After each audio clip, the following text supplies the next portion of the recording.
Well, hello there. Let's have a look at polynomials today. A fascinating subject, and there's a lot in this tutorial, so let's get started. What is a polynomial? Well, it's actually a synthesis of two words. Poly means many and nomial means numbers. So we're just talking about many numbers. Now, there's the generalised expression for a polynomial. So as you can see, there are many numbers. This one, whoops, that one, da-da-da-da-da, and right up to that one, okay? Now, what do we know about those numbers? The A terms are the coefficients, okay, in front of the x's, and we know that the exponents of those x terms are whole numbers. For polynomials, they are anyway.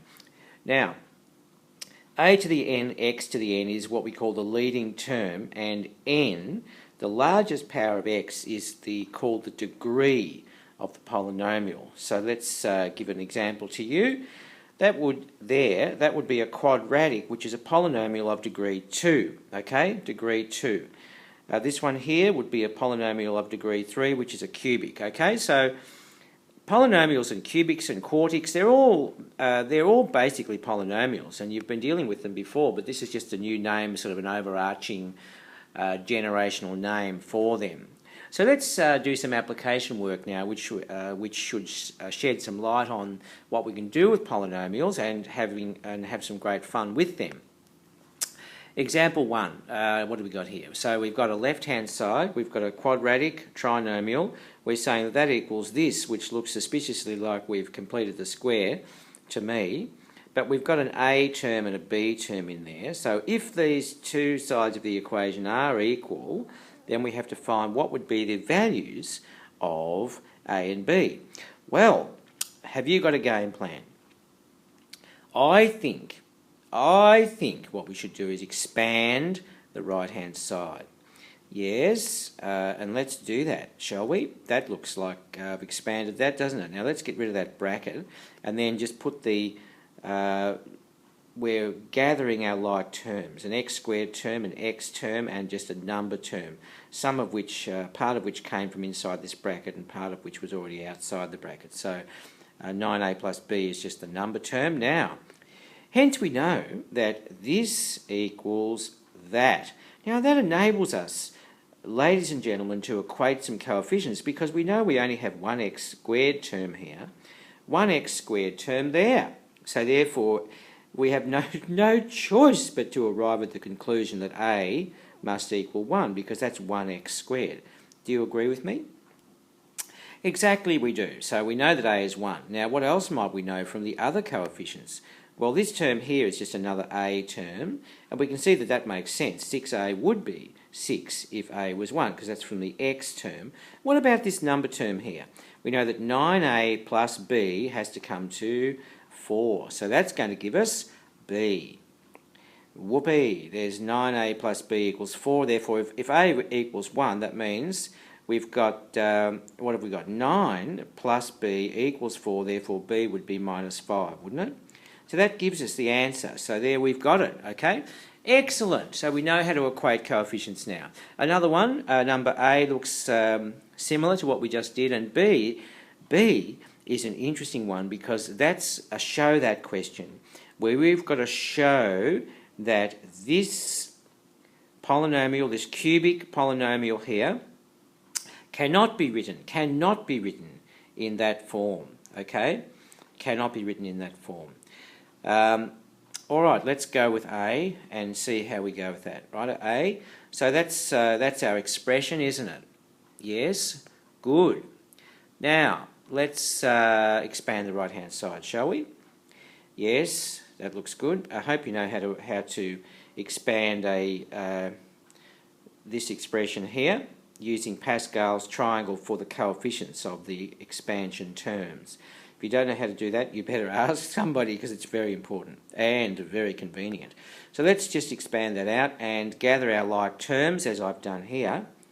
That's the number term. There's only one x cubed term, one x squared term, one x term, and a number term. So now we're empowered now to equate coefficients by knowing that ax cubed must have been the same as x cubed, therefore a must be 1. And this last term here, it's got a b in it, so let's use that.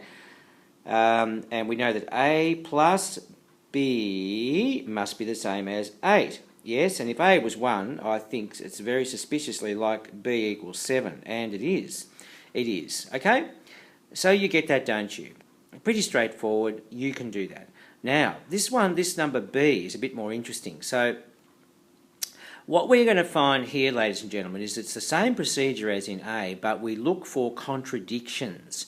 When we start solving equations here, like we will do, simultaneous equations, we will find that it just doesn't work. Something goes wrong, there's a contradiction in one or more of the equations. So you have a look at this.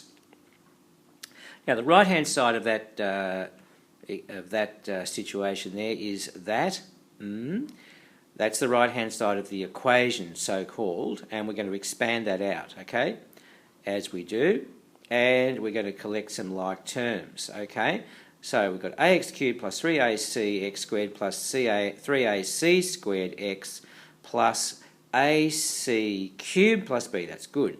Now, let's go equating these and have a lovely time. So there's our left-hand side, and there is our right-hand side. Now, come on, we're just going to pick them off bit by bit. Do you agree with me that a could only be 1, because there's only one x cubed term on both sides of the equation, so they must be equal to each other. Therefore, a equals 1. Now, yes, so therefore, what do we do next? Therefore, 3ac equals 6. Now, this is from here. See, this one here? This one here.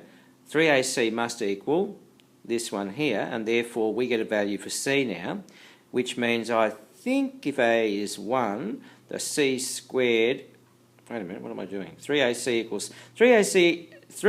squared equals 6. I've just jumped ahead and done the fourth equation. So therefore, what am I saying there as well? ac cubed plus b must equal 8. Now there's going to be a contradiction in there. I'll absolutely back it in. There will be a contradiction. So from the second equation, what could you say the value of c was? It's 2, isn't it? Because 3 times 1 times 2 equals 6. But that will not work. That will not work in equation 3. You have a look. You have a look. What's the left-hand side of equation 3? Would be 3 times 1 times 2 squared. Now let's work that out. 2 squared is 4. 3 times 1 times 4 is 12. And it's supposed to equal 6. It just can't do it, guys. It just can't do it. So it's wrong. So there's contradictions there, and we have shown that there are contradictions. Yes, it comes to 12, not 6, and therefore we cannot express that polynomial there, this one here I mean, in this form here. Cannot do it, guys. It's shocking, isn't it? Actually, you can express, all cubics can be expressed as a completion of the cube plus a linear function, okay? So I looked at this and I felt a bit suspicious when I saw it. After reading the question, I thought, yes, okay, that's entirely possible, because all cubics can be written as a perfect cubed form plus a linear function. That doesn't have an x term in it there, so that's probably why it's having problems. Oh, right. Now, long division of polynomials. Well, this is the expose on long division of polynomials. So fasten your seatbelts, and we're going to do this and have some fun. I'll show you how easy it is. A lot of students find it confusing. So, okay, we're going to divide 3x to the 4 minus 9x squared plus 27x minus 8 by x minus 1. Now, the first thing I'm going to do is I'm going to invent an x cubed term, so I can phase the terms down 1 power at a time in x, that is. That just helps us to line all the terms correctly under each other so that we don't get all messed up trying to do the subtraction part of the long division process. I'll show you as we go, okay? Now, what's step 1? I've written it all out here on the right-hand side of the screen for you. Step 1 is you divide using the leading terms. Now, what am I talking about? Well, this is divided into this expression. So the leading term of this one is x to the 1. That's the highest power of x. The leading term of this one is 3x to the 4, because that's the highest power of x. So you actually divide 3x to the 4 by x, and that's your first process, and the answer goes here, up there. I'll show you. So 3x to the 4 over x equals 3x squared. You put the answer there. See, I've just stuck it there. Now, that's step 1 done. Now, step 2 is that you actually multiply this thing here, that result of that division process, by the divisor. Okay, and you put the answer down here. Very similar to, in concept and process, to long division of just numbers. Okay, so there's the multiplication process of the 3x cubed times the x minus 1. You put that down there, and then you subtract this from that term there. That's step 3. Okay, there it goes. Now, you do have to be very, very careful when you're doing this subtraction, because look, this whole line here is being subtracted, and if you've got a negative term there, you have to remember that negative term is being subtracted, which turns a negative into a positive. Subtracting a minus minus a minus gets you a plus, yeah? So 3x to the 4 minus 3x to the 4 gets you nothing, that's okay. No x cubed minus negative 3x cubed gets you plus 3x cubed. Please remember that. So we've done that. Now step 4 is just to bring down the rest of these terms here and put them there and there. Now we've got our new line to start off the whole process again and again, steps 1 to 4, until we actually get a remainder. This is the remainder of having done that division process that we just did, right? Step 1 to 4, until the remainder, the degree of the remainder, in this case this is x to the 3, right? The degree of the remainder has to be less than the degree of the divisor to get a true remainder, at which point you stop. You stop the process. That's your signal. Well, we can't stop now. We've got the degree of the remainder here is not a true remainder, because the degree is 3, which is higher than this degree here, which is degree of 1. Well, you need to get down to degree 0 to be less than degree of 1 here. I hope that's all clear, probably clear as mud, but I'll show you as we go. You'll get the idea.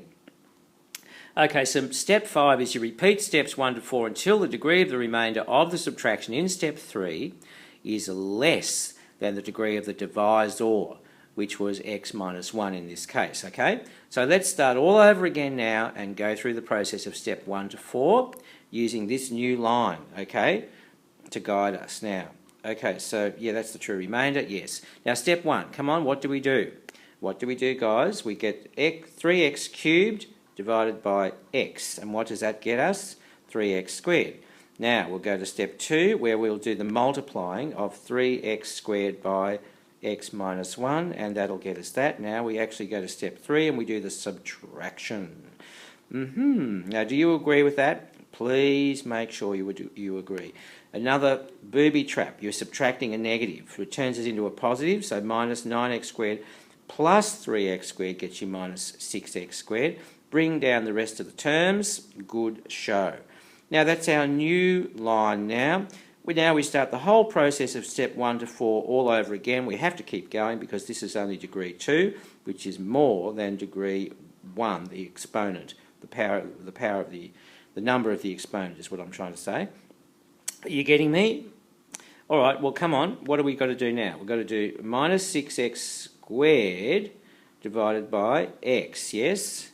And that'll get us minus 6x. I just put it up there, okay? Now we'll actually do the step 2. We'll do the multiplying of the minus 6x times the x minus 1. And what do we get? We get that. Now we're going to do the next step, which is the subtraction. Okay, do you agree with that? Do you agree? You better agree. And I've actually brought the 8 down as well in the process, all right? That was step 4, but I just did it in the same step as step 3, which you get used to doing after a while.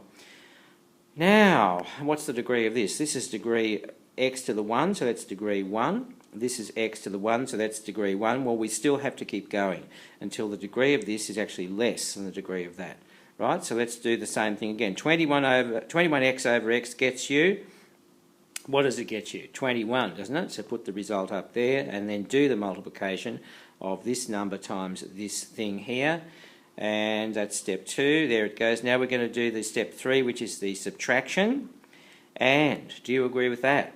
Minus 8 plus 21, which is what minus negative 21 is, gets us 13. Now this, guys, is pay dirt. That is the bonanza, that is the true remainder, because that's really, if you like, 13x to the naught, and naught as a power of x as an exponent is less than the exponent of this term, which is x to the 1. So that is our true remainder. And that's where we stop. We stop doing the whole thing, and we can say, as a consequence of what we've done, that the original polynomial, which we divided into, which is in here, is equal to x minus 1. Okay, it's equal to x minus 1 times the result of our division, which is all of this stuff up here, plus a remainder of 13. Okay, that's how you do it.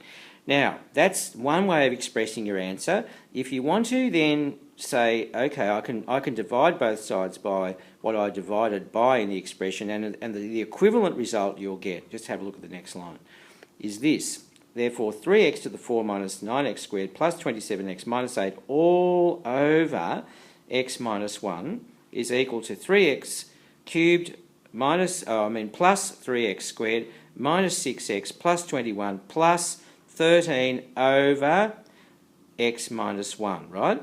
That's our remainder term there, okay? Depends on whether you write it this way or whether you write it that way. It really depends on which way the question was asked, okay, and what you were asked to do, right? They're both equally valid, just expressed in a slightly different manner. How are you feeling? Do you feel better about this now? I hope you do, because it's just a very straightforward process. It doesn't mean you have to like a polynomial long division, it just means you have to be confident and know how to do it.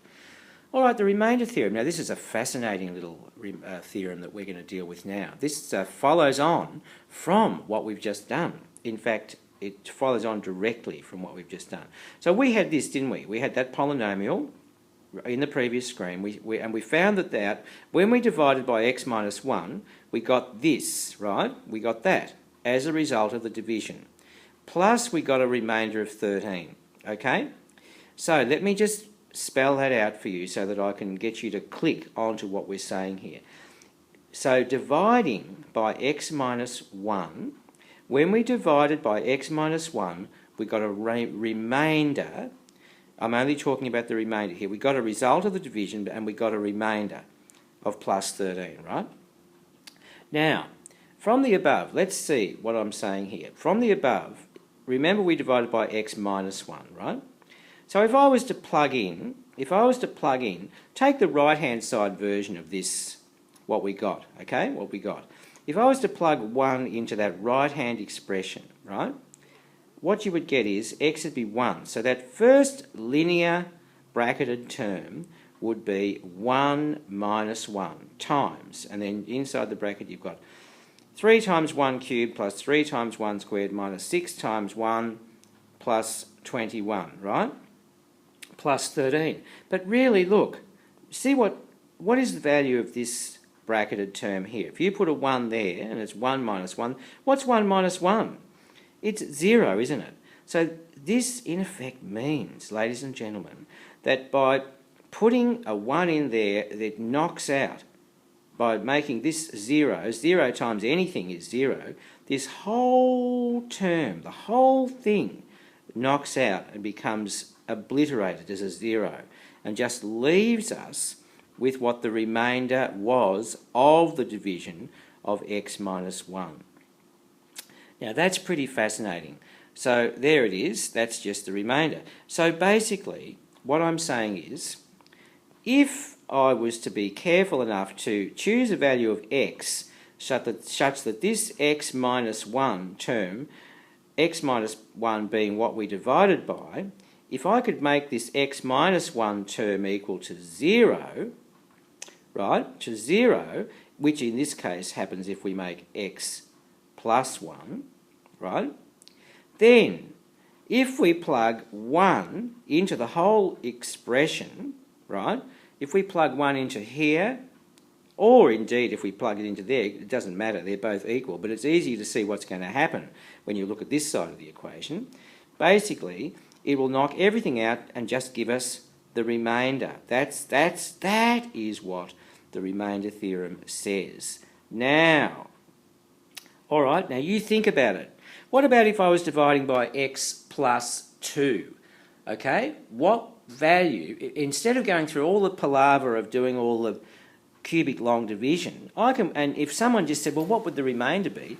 You don't have to do the long division anymore. You would say, well, if I'm dividing by x minus 2, what value of x would I substitute into that expression so that x minus 2 would become 0 and knock out everything except the remainder? It would be plus 2, wouldn't it? You see, this is how you do it. This is what the remainder theorem is. Now, I'm going to generalise this now. In general, ladies and gentlemen, if some polynomial is equal to something which we're dividing by, in this case this is ax plus b, it looks pretty gurky because it's abstract, but don't worry about it, it's the same principle, times q of x, which in this case is the result of the division which we've done, right, which is equivalent to all this stuff up here in the example that we did, right, up there, plus a remainder. So q of x is a polynomial which is the result of the division, right? So therefore, what we have to do, if we basically then backtrack and say, all right, if I just want the remainder, all I've got to do is make this thing which I'm dividing by, this ax plus b term, equal to 0. And if you just write that out on a piece of scratch paper somewhere over in the margin of your sheet of paper that you're working on, all I've got to do is say, well, if ax plus b was equal to 0, then just solve that quickly for x, like a little equation. And you'll see that x comes out to be minus b over a. So, hooray today, yay. All we need to do to find the remainder of dividing by ax plus b is don't bother about the long division, just plug this value of x into this expression here, will do, and you will knock everything out as this example showed us in the case of x minus 1. It'll knock everything out except the remainder. Ain't that terrific? You see, p of minus b over a will be 0 times the result of the division plus the remainder, which is just the remainder. So that is what the remainder theorem says. If p of x is divided by ax plus b, then substituting the value of minus b over a, or whatever it is that makes this little linear expression equal to 0, will give you the remainder of the division. I think that is very, very cool, don't you? It's terrific, that's what it is. Now, the factor theorem is just an extension of the remainder theorem, because by the term factor means something divides perfectly evenly into with no remainder, right? So hence the remainder theorem states, that's what the remainder theorem said from the previous screen, right? Just have a look at it. Now, it follows that if ax plus b is an exact factor of p of x, there is no remainder, and therefore substituting this value into the expression for the polynomial as the value of x will get us no remainder or 0. Now that is also very powerful information. The converse of this is the factor theorem, which I will state for you. Ax plus b is a factor of p of x if and only if this expression, substituting minus b over a as the value of x into the expression, gets us 0, because there ain't no remainder if you get 0, right? Sorry for the double negative, ain't no remainder. That kind of says there is a remainder, doesn't it? I'm getting into English grammar here. I mean that ax plus b is a factor of p of x if and only if this BC equals 0, because there isn't a remainder, if that's the case. Did I do it right then? Thank you. Now, let's do some examples here. What is the remainder when this polynomial is divided by this? Well, how exciting is it? All you got to do, guys, is work out, well, if I was to make this thing which I'm dividing into the polynomial, if I was to make that thing 0 and find out the value of x which would do that, then I'm going to knock out every single thing except the remainder. And that's what I get. So you don't have to do the dividing. It's truly marvellous. So you see, look, if 2x plus 1 equals 0, then if you solve that in your head or over on a scratch pad placed on your piece of paper in the margin somewhere, x would be minus a half. If you substitute that bit in there, you'll get the remainder. You will get the remainder, okay? As I'm doing here, and you'll get that, and there it is. There it is. The remainder is minus 19 over 8, which I think is minus 2 and 3/8, if you wanted to get into a mixed number mode. And there is the, that's the way you do it on the calculator. It's pretty neat. You put that in as your function, as f1 of x I've done in this case, and the calculator just says done. Now you just go, okay, f1 of minus a half, that's the value of x we're substituting, and it just spits out the remainder as efficiently as can be. Alright, that's what you do, guys. Now what's this one? Oh, this is interesting. Now we're talking about factors now. So we've got x minus 1 and x minus 3 are factors of this quartic polynomial, and we have to find the values of a and b. Oh, look, this is easy as, because we know that if we plug x is 1, see, if x minus 1 equals 0, x would equal plus 1. And then if we substitute x is 3, which would make this little expression here 0, if we substitute both of those values, one after the other, into this expression, what we'll do is we'll just get some a and some b, right? Because you've got an a bit here, a pronumeral bit here, and a b there. You'll end up getting 2, because substituting in, if they are perfect factors, you'll get whatever this comes to equals 0, right? After substituting your x values in. We'll do it in a minute. And then you'll get 2 expressions in a and b equal to 0, which you can then just solve. You watch simultaneously. So you look at that. Now that is p of x. Let's just substitute p of 1, which makes x minus 1 equal to 0, right? 1 minus 1 equals 0. You'll get that. Now clean it up a bit. It equals 0 because they're factors, right? X minus 1 is a factor, therefore p of 1 will get you a 0. Yes? No remainder. Therefore you get that, and that's equal to 0. So what are we saying? We're saying a plus b equals 11, aren't we? Great. Now let's do the same thing again now for what value of x would we substitute in here if that's a factor? Yeah, we substitute, you just say in your mind x minus 3 equals 0, therefore x equals plus 3. So we substitute 3 in, we get that. Cleaning it up a bit, of course that equals 0 because x minus 3 is a factor. We get that, and we get making it equal to 0. What do we get here? Looks like we get 9a plus b equals minus 93.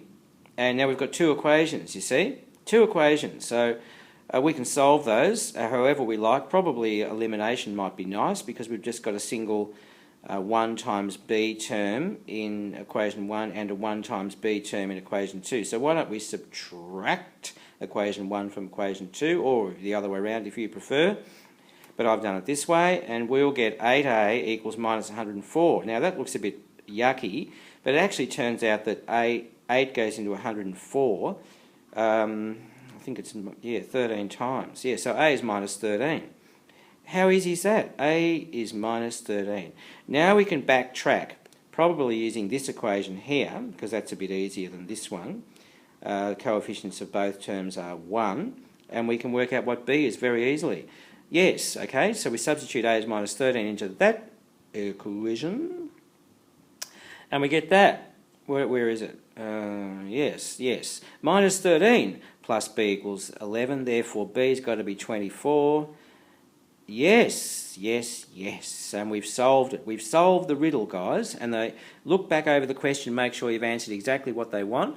Yes, the values of a and b for you and me. Yippee fills us with glee, and we did it. Now this is the calculator version here. This is absolutely power-packed. Look at this. If I put that into the calculator, make it f of 1 of x, right? Then I just do this. Look at this. Yes, I know. You just go to, I think it's algebra, and then number 7, solve a system of equations. However, that might change over time, but you'll find it, right? So all you need to do is just go, you specify two equations and two unknowns being A and B. Now, f1 of 1 equals 0, basically the calculator will substitute the value of 1 for all these values of x in here, this one, this one, this one. Therefore, you'll be left with an expression in A and B because they're the two pronumerals, and then that's equated equal to 0. So that's really just the first of those two simultaneous equations that we got by hand. Do the same process here for substituting x equals 3, and then you're just basically solving it for A and B, hit the enter key, and Bob's your uncle. Look at that. It's just fantastic. So the calculator is very, well, I was going to say very smart, but it's just been programmed very smartly. Yeah? And it's embarrassingly easy for the calculator. Now, last cab off the rank here, we're going to solve some polynomial equations using the factor theorem. So we can use the factor theorem to solve polynomial equations. Now, how do we do that, Mr. Wolfie? Well, I'll show you. Here it comes. We've got x cubed minus 3x squared minus 4x plus 12. We have to factorise it, yeah? And hence solve the equation of this. Now, I'm going to do this the normal long way, guys, but actually after I wrote this question I realised it was much easier to do than I thought, because what you should do, now here's a very, very big gem of wisdom for you. When you're factorising anything with an even number of terms in it, you first of all try grouping. Now, if you just copy that down, pause the video or something, copy that down, take x squared out of both of those terms, and then take minus 4 out of those last two terms, you'll find something miraculous happens. And it becomes a piece of trivial work to actually factorise it. You give it a try and see how you go. But I'm just going to assume that this wasn't one of those examples, because grouping doesn't always work, but you try it first, because if it does, it's beautiful and makes light work of it, okay? Now, we'll just assume that grouping didn't work, okay? So with this here, to get a factor, you use the factor theorem. So you guess values of x and you substitute them into this expression, and if they come to 0, you've hit gold, okay? And you can make up a factor from that value of x that you've plugged in by sort of going in reverse to get the actual factor. I'll show you. We've got that there. Let p of x equal that polynomial. Now, we're going to use guess and check. If I guess x equals 1, and I substitute that value of x into that polynomial expression, right? And what does it come to? It comes to not 0. It comes to 5. So that's no good. So if 1 doesn't give me a 0 after substituting it into that polynomial, therefore x minus 1 is not a factor. Do you see what I'm saying? I'm going kind of in the other way of doing it this time. I'm going from the actual value of x back to the factor. But that doesn't work anyway, so we don't worry about 1. It's gone off our radar. Now we'll do 2. Try 2. I would actually do minus 1 first, but I happen to know that 2 is a factor, so I'm cheating a little here. Right, so we get this, substitute 2 in, and what happens? We get that, and look, it comes to 0. So if p of 2, substituting x equals 2 into that polynomial gets us a 0 answer, we know what is the factor? X minus 2, yes? Okay, if x equals 2 solves the equation, therefore just rearrange that a little bit into factor kind of form, take 2 off both sides, you'll get x minus 2 equals 0. So x minus 2 is the factor. You see? The GB. Yes, do you get that? You know what I'm talking about. Now, therefore, this is my little trump card here. The shocking news, guys, is that I don't actually like polynomial long division much. I use this marvellous little technique called the alpha technique. I'm going to show you how you do it. So therefore, I can say, because I've got a factor of x minus 2 here, I know it's a factor. Therefore, my polynomial expression equals x minus 2 times some quadratic, because this thing's a cubic, right? And what happens is this front term here in the linear bracket times this front term here in the rest of the expression must come to this front term here. So therefore I know that must be x squared because I've got to get x cubed here. Similarly, this one, this minus 2 times this term here, must get me plus 12. The back terms give you the back term of the expanded version, right? So that's got to be minus 6 because minus 2 times minus 6 gives you plus 12. That only leaves us one unknown term, an x term, because this is going to be a quadratic, and I'm going to call the coefficient of that x term something unknown. I'm going to call it alpha, right? And what I'm going to do is, if I expand the right-hand side, this right-hand side of this expression, but I'm only going to expand it in terms of things that get me an x term. So this term here, if you multiply that by that one, you'll get minus 6x. If you take this second term and multiply that by this term, you'll get minus 2 alpha x, right? That's what I've shown you there.